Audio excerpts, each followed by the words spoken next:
So I was born in 1976, so I was a bicentennial baby. I was born in a town called Neptune, New Jersey. So growing up as a kid, I actually thought I was born in one of the planets. So finally, when I was 6 years old, somebody had to tell me that I was actually born in a town in New Jersey. So I was born at the Neptune Hospital, and then I moved. Basically, I started my whole life in Brick, New Jersey, small little town. So growing up, my parents are incredibly hard workers. My dad was a postal worker for 30 plus years. He retired from the Postal Service.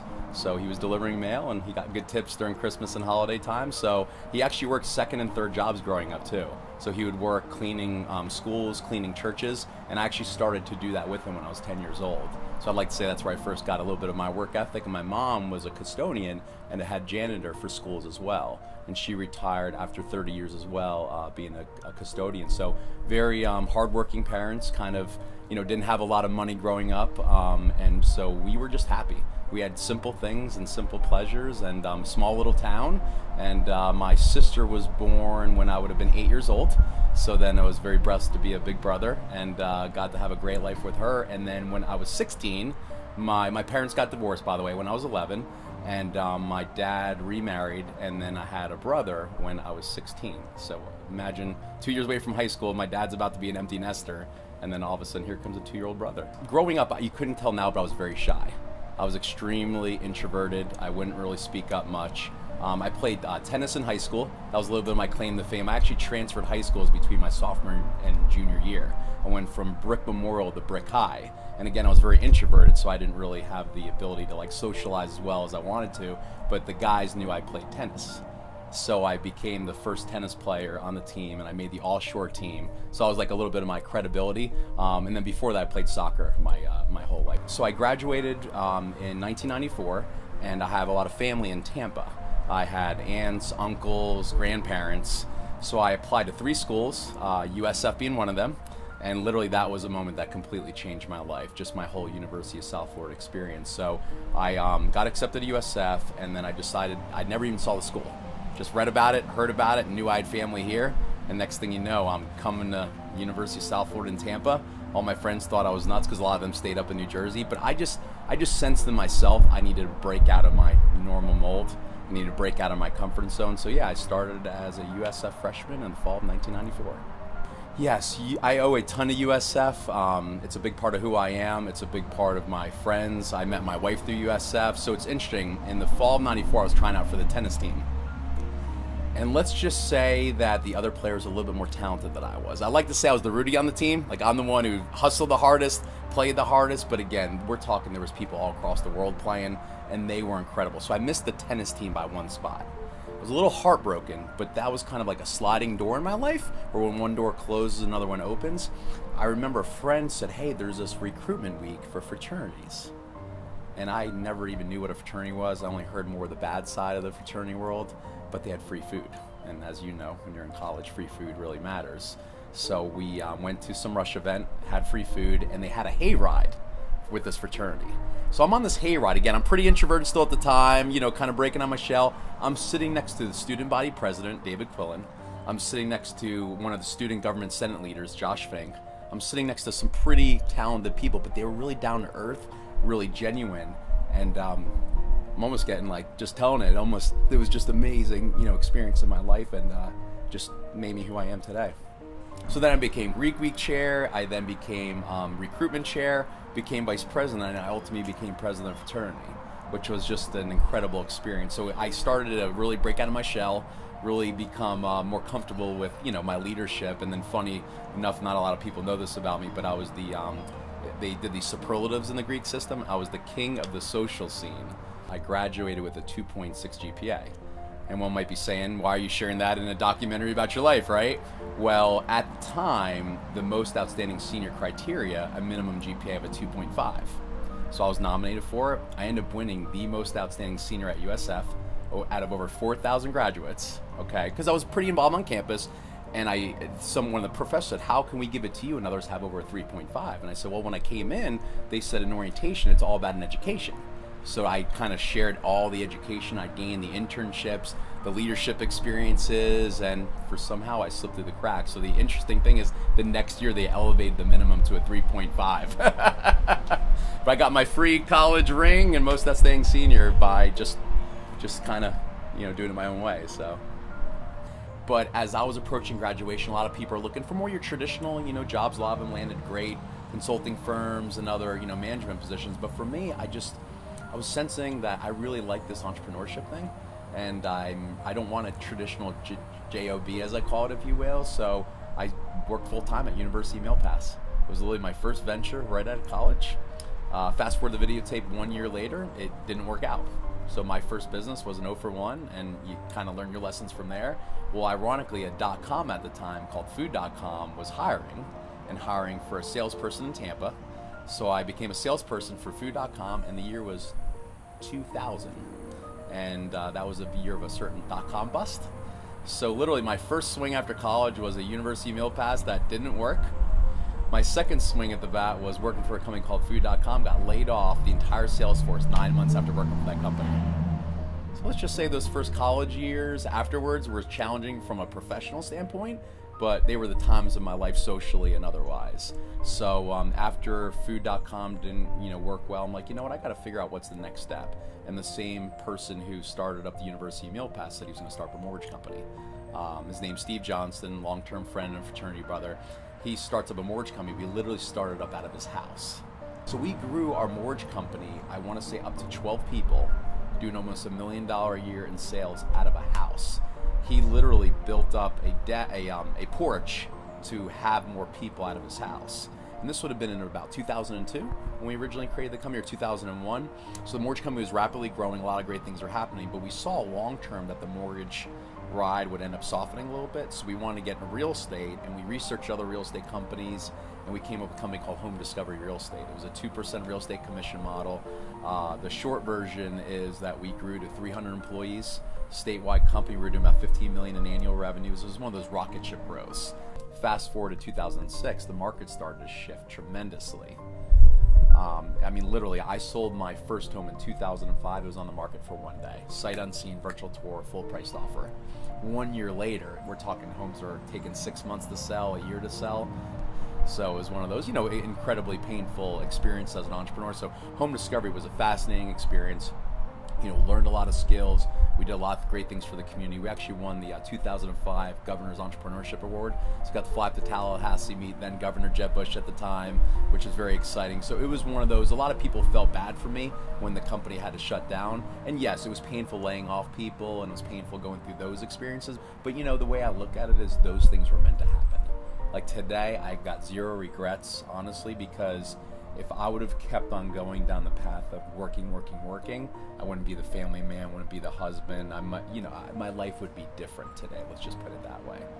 So I was a recent graduate of USF. I was a committee member of the USF Alumni Association, and my good friend Emmanuel Auguste worked for the Alumni Association. He invited me to a USF Alumni weekend at the Ritz-Carlton in Sarasota.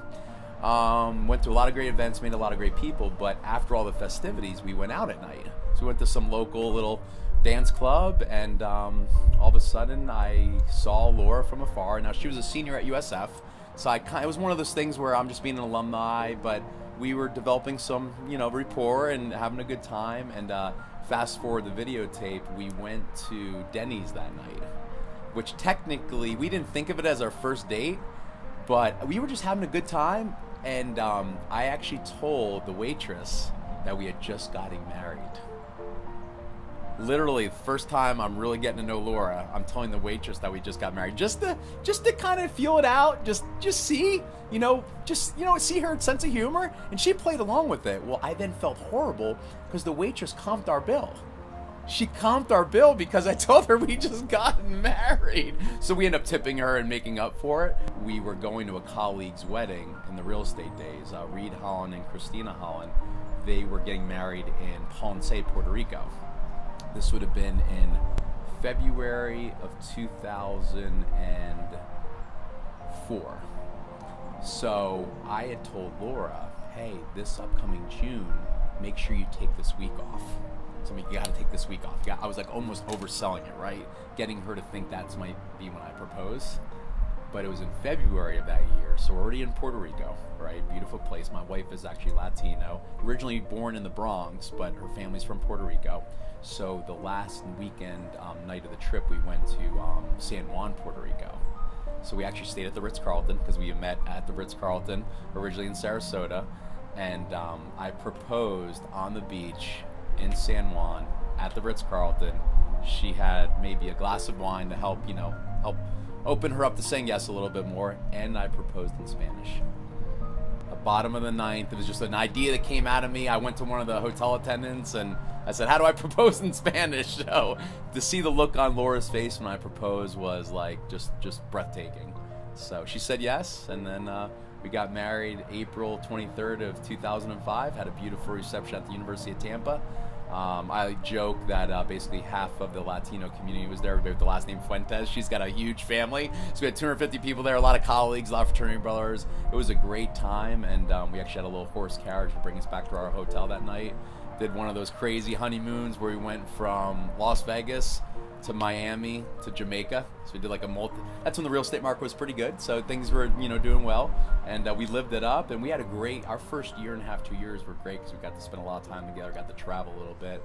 Just as the real estate company was going down, my alma mater, USF, they had asked me to join the board of directors for the Alumni Association. And love USF, like I shared before, it's truly transformed my life with lessons learned, the education, meeting Laura. And so I got to get involved on the board. I was kind of the young one and the newbie and figuring things out. And I just gave what I could. I became the co-treasurer. And then one day, a few of my mentors kind of tapped me on the shoulder and they say, hey, what do you think about becoming president?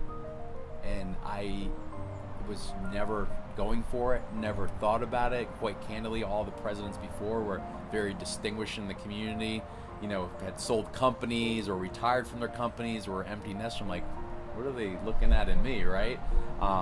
So I humbly accepted it and I became president, and it was one of the most transformational years ever at the University of South Florida. We were going through tons of changes, and I like to think my entrepreneurial spirit helped a little bit in that regard. So probably the biggest sliding door of my life would have been August 1st of 2007 through August 15th of 2007. It was my last day at the real estate company. We were down to like 2 people anyway. We were pretty much going to shore, as I like to say it. And my oldest son, Ethan, was born 2 weeks later on August 15th.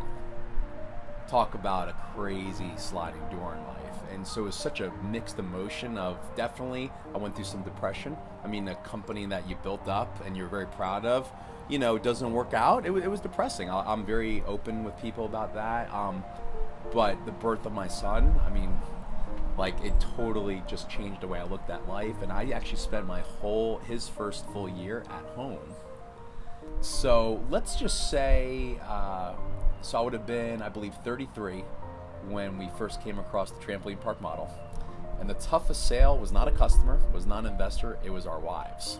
Imagine going home to your wife, and this was in 2009, saying, hey, we want to start up a trampoline park before the industry was really known, and you're still coming out of the whole real estate recession and all the challenges of that. So let's just say there was some interesting looks and some interesting, what the bleep are you doing, right? But we took our wives, my business partner and I, to a trampoline park for them to experience it firsthand and get to see it. And they saw kids, little kids, big kids, some were buying pizza, some arcade games. So we got the wives buy-in pretty quickly, which is huge. And we opened our first location in Tampa in 2010. And literally it was the type of business model, month 1 we were profitable. We built up a great brand. We were the largest Southeast-owned corporate trampoline parks. And we patented our own aircraft cable system for how we built our trampolines. And after the experience of the real estate company having a drastic rise and then what it did afterwards, we kind of said, if there's a good opportunity potentially to exit this business while the industry is still going well, we looked at those opportunities and we sold it in 2016. My oldest son was born in 2007, and our middle son, Owen, was born in 2011 on March 26th. And then my youngest is Nolan. He was born March 27th of 2013. So they are 10, 6, and 4, and they are truly the purpose of my life, the meaning of my life. The biggest piece of advice I get from people who've already raised kids that are now empty nesters is they wish they would spend more time with their kids. and I'm very happy that they've shared that feedback with me because I spend as much time as possible with them. I know that this window in life is very precious. You're not going to necessarily get it back. So when they're 18, hopefully be up to college or starting up an own business, we'll still be very involved in their life. But these are just unique times. So we love to do everything from play dinosaurs together, especially with the younger boys. My oldest son really loves baseball, so he's been playing baseball now for 5 years, and I've been a coach for almost every single team that he's had. So the bonds that we form by doing that are incredible. Our middle son, Owen, he is the most thoughtful, kind, generous person that I've ever met. He gets that from my wife. I'd like to say he definitely gets that from her. And he is very creative. He's very artistic. And I'm a big believer as a dad that each of my boys should play a sport. So Owen one day says, "Daddy, is swimming a sport?" And I'm like, "Owen, absolutely, of course it is." So he loves to swim. And he's got the lean, mean torso. So he's like a perfect body fit for swimming. And so he's real. And what's really neat about each of the boys, they're very diverse in their interests. So Ethan likes to try like the choir at school, so he made the choir, and they went to the state championship and won it. So I really encourage Laura and I to let them do the things that they want to do. Even though we say you should do a sport, you should do this, so they like diversified interests. And Nolan, our youngest, he is the comedian of the group. He is the Spitfire of the group. He is his own wonderful personality. He definitely has to fight for attention sometimes with the bigger brothers, but the three of them are truly best friends. The boys are the most precious part of Laura and I's life. It's the purpose of what we do, and even though my oldest is 10, I don't feel like it's gotten too quick. I actually feel he's been part of my life for 30 years. Like, just again, that first year bond, being with him, like, you can never take those times back. And then I learned a pretty valuable lesson. I was actually the president of the USF Alumni Association. I was actually the youngest at the time, and Owen would have been a newborn when I was the president of the Alumni Association. So it was almost like having two full-time jobs, running my company, and we had a very transformational year at the Alumni Association that year, but I wasn't home as much that first year, as much as I'd want to be. And I was getting, some people were coming up to me if I was interested in joining the board of trustees, interested in going for different roles in the community, and I just kind of sensed in my time that this is a marathon, not a sprint. I could serve in the community long term, I could do that long term, but these are the years that I'll never get back. So yeah, I'm very fortunate I've learned that lesson at a relatively earlier age as a dad, and I just love my boys to death, and again, they're the reason for why I do what I do.